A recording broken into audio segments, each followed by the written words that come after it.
Es una pregunta clave en el Evangelio de San Marcos, tanto que se puede dividir el Evangelio de San Marcos antes de esta pregunta y después de esta pregunta.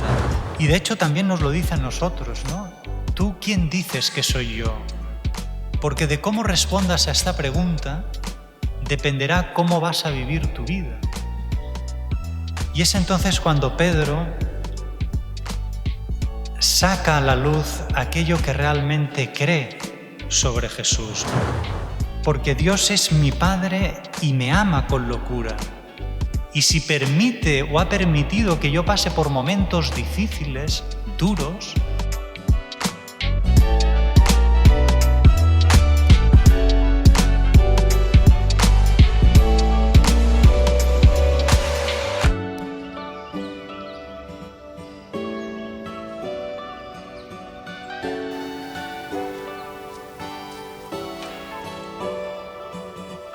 El Señor esté con vosotros.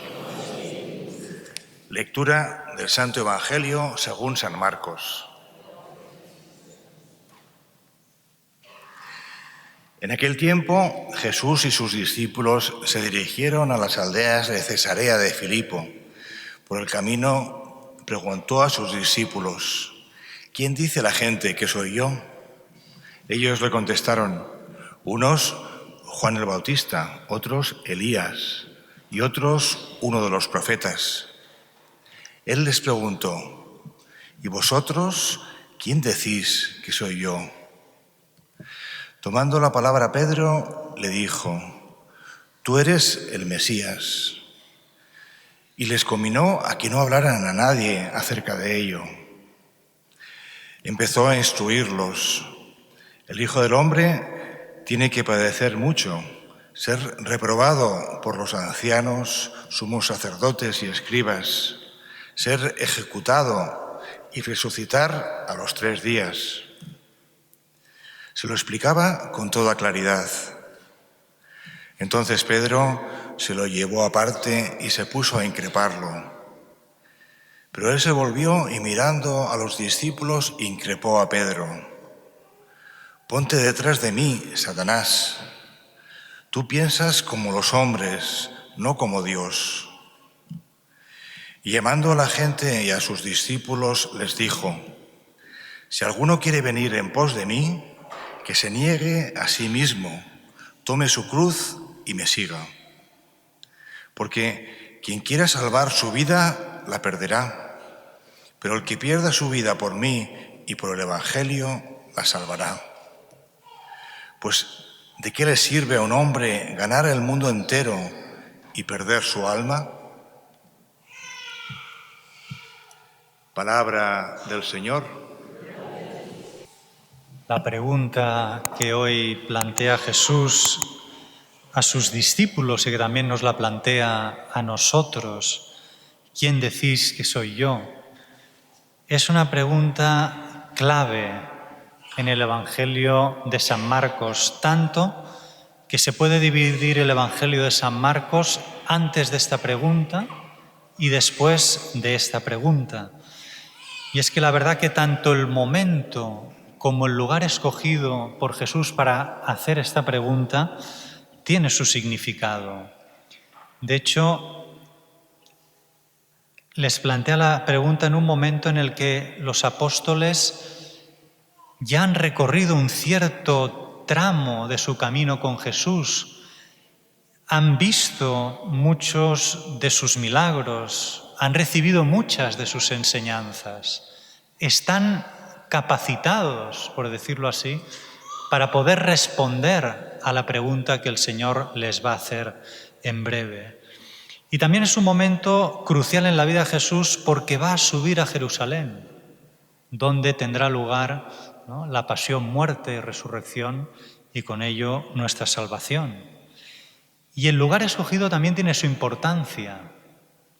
Es Cesarea de Filipo, una ciudad que fundó Herodes en honor al emperador romano César Augusto, emperador que tenía bajo el yugo al pueblo de Israel y, como se pensaba en la época, el Mesías vendría a liberar al pueblo de Israel del yugo, ¿no? En este caso del dominador, en este caso romano. Por tanto, ya de alguna manera se prevé qué pregunta puede hacer Jesús, ¿no? Precisamente sobre el Mesías, ¿no? Y entonces la pregunta que hace, primero Jesús da un rodeo y les pregunta: ¿quién dice la gente que soy yo? Es una pregunta relativamente fácil, sobre todo es una pregunta no comprometedora. Y entonces los discípulos empiezan pues, a decir lo que han ido recogiendo, ¿no?, de las opiniones de la gente. Unos opinan que es Juan el Bautista, otros que es Elías, otro que es alguno de los profetas, ¿no?, que de alguna manera es lo que humanamente hablando es lo más alto que pueden decir los hombres sobre Jesús en aquel momento. Y no es que sean falsas esas opiniones, pero son insuficientes. No llegan al corazón de la identidad de Jesucristo. Si hoy también preguntáramos, ¿no?, ¿qué dice la gente sobre Jesús? Pues seguramente, y desgraciadamente en nuestra época, los jóvenes prácticamente nada podrían decir de Jesús, ¿no? Algunos podrían decir: es el fundador de una de las grandes religiones de la humanidad, es un gran maestro de moral, un gran personaje de su época. Y es verdad, no es que sea falso, pero es totalmente insuficiente, no llegan al corazón de la identidad de quién es Jesucristo, ¿no? Y entonces ya Jesús plantea la pregunta a sus discípulos, la pregunta que quería preguntar desde el primer momento, ¿no? ¿Y vosotros quién decís que soy yo? Y ahora ya no pueden escudarse, parapetarse detrás de las opiniones de la gente. Tienen, por decirlo así, que salir a la palestra, pronunciarse, posicionarse sobre Jesús.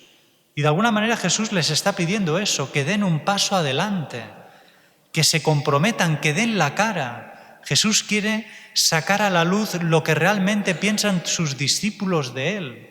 Quiere sacar a la luz qué es lo que llevan en su corazón después de haber estado ese tiempo con Él. Y de hecho también nos lo dice a nosotros, ¿no? ¿Tú quién dices que soy yo? Porque de cómo respondas a esta pregunta dependerá cómo vas a vivir tu vida. Y es entonces cuando Pedro saca a la luz aquello que realmente cree sobre Jesús, ¿no?, que es el Mesías. Y fijaros que Pedro no da una opinión, sino que hace una verdadera confesión de fe en que Jesús es el Mesías. Es una confesión de fe que de alguna manera, por decirlo así, se eleva por encima de las aguas de la incertidumbre de las opiniones humanas para elevarse a la roca que nunca podrá ser destruida, esa roca sobre la que Jesús dijo: sobre esta roca edificaré yo mi iglesia. No está, digamos, balanceándose en las aguas de las incertidumbres y de las opiniones humanas, sino en la verdadera profesión de fe en Jesucristo como el Mesías esperado por el pueblo de Israel.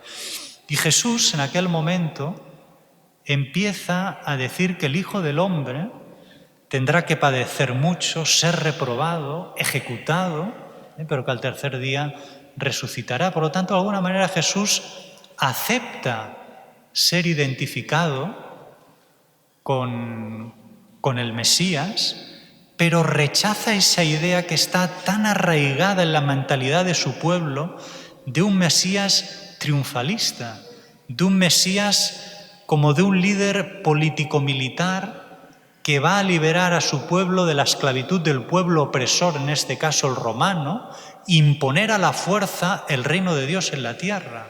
Jesús rechaza eso, diciendo que va a tener que ser rechazado, reprobado, padecer y morir en la cruz. Porque Él va a ser Mesías no tanto en la línea de una especie de mesianismo real davídico, sino en la línea de un mesianismo del siervo sufriente de Yahvé, que ya profetizó Isaías y que hemos escuchado en la primera lectura, ese que dice: ofrecí la espalda a los que me apaleaban, las mejillas a los que mesaban mi barba, no tapé el rostro ante ultrajes ni salivazos. Él se viene a presentar como el Mesías porque verdaderamente lo es, pero no en la línea de ese mesianismo davídico real, de la realeza, sino como ese Mesías que es el siervo de Yahvé, que está preparado y dispuesto a sufrir hasta el fondo, a cumplir hasta el fondo la voluntad de Dios, hasta el punto de dar la vida por amor a nosotros. Que el camino que va a emprender Jesús es el camino de la cruz, y es el camino que todo cristiano tiene que recorrer. Que la salvación se realizará a través del sufrimiento y de la cruz, y que por eso quien quiera seguirle tiene que estar dispuesto a transitar por esa senda. Y claro, ante esta respuesta de Jesús, San Pedro, en fin, por decirlo así, no sé si es muy correcto, alucina. Es decir, está tan lejos de la idea que él tiene de Mesías, como la que tenían sus contemporáneos, le repugna tanto lo que acaba de escuchar que se cree que le va a hacer un favor o se cree en la obligación de increparlo, como diciendo: Señor, pero ¿qué barbaridades estás diciendo tú? ¿Cómo te puede pasar a ti todo lo que estás diciendo si tú eres el Mesías? Lejos de ti tal cosa. Y entonces Jesús, que se da cuenta perfectamente que en ese momento, imperceptiblemente, está siendo asesorado por Satanás, ¿no?, le dice: apártate de mí, Satanás, porque no piensas como Dios, sino como los hombres. Y cuántas veces también a nosotros, de forma imperceptible, Satanás nos susurra en el oído, ¿no? Pero ¿cómo puede ser que a ti, que eres cristiano, que sigues a Jesús, te puedan pasar este tipo de cosas? ¿Cómo te pueden pasar a ti cosas malas, tú que eres cristiano? No es justo lo que Dios está haciendo contigo. Y continúa susurrando Satanás: deja a Dios, deja de ir a misa, de frecuentar los sacramentos, de rezar. Sé bueno, haz el bien, pero deja todas esas cosas. Total, ya ves de qué sirven, para qué sirven.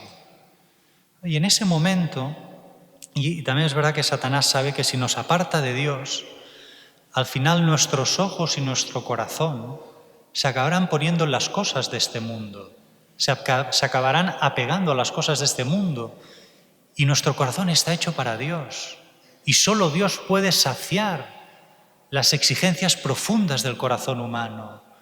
Y entonces sabe que al final quedará y dejará en nosotros un rastro de tristeza, de vacío, de soledad, de tristeza. Por eso, si llega ese momento en el que Satanás nos tienta, es el momento, ¿no?, de decirle también, como Jesús y con Jesús: aparta de mí, Satanás. Porque Dios es mi Padre y me ama con locura. Y si permite o ha permitido que yo pase por momentos difíciles, duros, es porque Él sabía que de ello podía sacar algo bueno. De lo contrario, no lo hubiera permitido. Y le podemos seguir diciendo a Jesús: Señor, ayúdame a seguirte, aun cuando a veces la cruz se haga un poco más pesada. Sé que tú que me conduces por el camino y por la senda del amor en mayúsculas, que purifica y fortalece mi amor, que me conduces por el camino de la entrega, del servicio, de dar la vida por amor a los demás, que es el camino de la cruz, el que tú recorriste y quieres que yo recorra contigo. Por eso dice Jesús, si alguien quiere venir en pos de mí, que se niegue a sí mismo, tome la cruz y me siga. Negarse a sí mismo es renunciar a vivir para uno mismo, para renacidos por el amor de Dios, vivir para los demás. En este sentido recuerdo una vez que un sacerdote, hablando de otro sacerdote, me decía, ese sacerdote una vez yo le pregunté, oye, no, porque es verdad que era un sacerdote muy activo, muy evangelizador, muy apostólico, y a veces es verdad que como sacerdote, como párroco, ¿no? Te toca a veces ir a, podríamos decir, ciertos eventos en los que si fuera por preferencia personal no irías, ¿no? Y a veces, por decirlo así un poco mal, te tienes que comer, ¿no? A veces algunos marrones, ir a algunos sitios, ¿no? Que dices, bueno, preferiría estar en otro lugar, ¿no? Y entonces este sacerdote le preguntó, oye, pero tú, a ti, ¿no te cansas? ¿No te apetecería estar en otro lugar? Y curiosamente este sacerdote le respondió, pues mira, la verdad es que nunca me lo he planteado. O sea, no me he planteado si me apetece, si tengo ganas de estar aquí. Simplemente tengo que estar y por lo tanto estoy.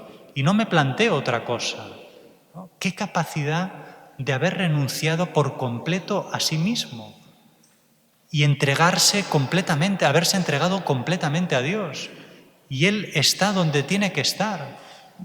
Aunque a lo mejor a nivel de preferencia personal no estaría, pero es que ni se lo planteaba este sacerdote. Estoy donde tengo que estar, voy donde tengo que ir. Esto es renunciar a sí mismo, esto es negarse a sí mismo y caminar por la senda que Cristo ha transitado, que es la senda de eso, del renunciar a sí mismo. Jesucristo siempre estuvo haciendo la voluntad de Dios Padre, no la suya, sino la de Dios Padre. Y no es que ella para él fuera algo que fuera contrapelo, sino que amaba tanto a Dios Padre que se identificaba con lo que Dios Padre quería, y lo que Dios Padre quería, Él también lo quería. Y ahí donde Dios Padre quisiera que Él estuviera, Él estaba y quería estar ahí, ¿no? Y esto es realmente el vivir por amor, el entregarse por amor.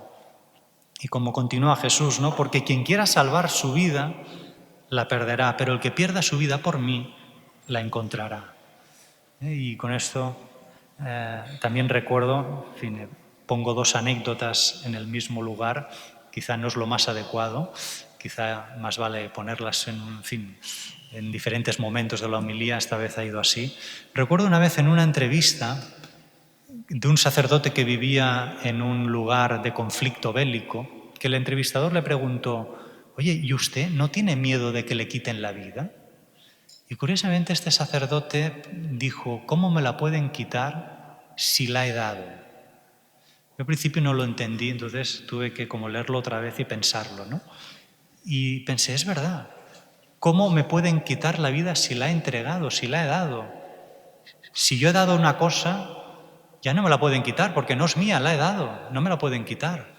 Me la pueden quitar si yo retengo la vida como algo propio para mí. Si yo la retengo para mí, la vida, sí que me la pueden quitar porque es algo mío. Pero si yo la he entregado, la he dado, ¿cómo pueden quitarme una cosa que yo he entregado, que he dado? Ya no es mía, no me la pueden quitar porque la he dado. ¿No? Pensé, qué maravilla, ¿no? Pues, en fin, pidámosle a la Virgen que nos consiga de Jesús esta fe de los humildes, la fe que se entrega por amor con la confianza de un niño, esa fe que no hace preguntas, sino que se entrega por amor con la confianza de un niño, que es la manera como Jesús y como la Virgen vivieron. Pues que sepamos entregar nuestra vida por amor al Señor, con esta fe que no hace preguntas, sino que se entrega por amor con la confianza de un niño.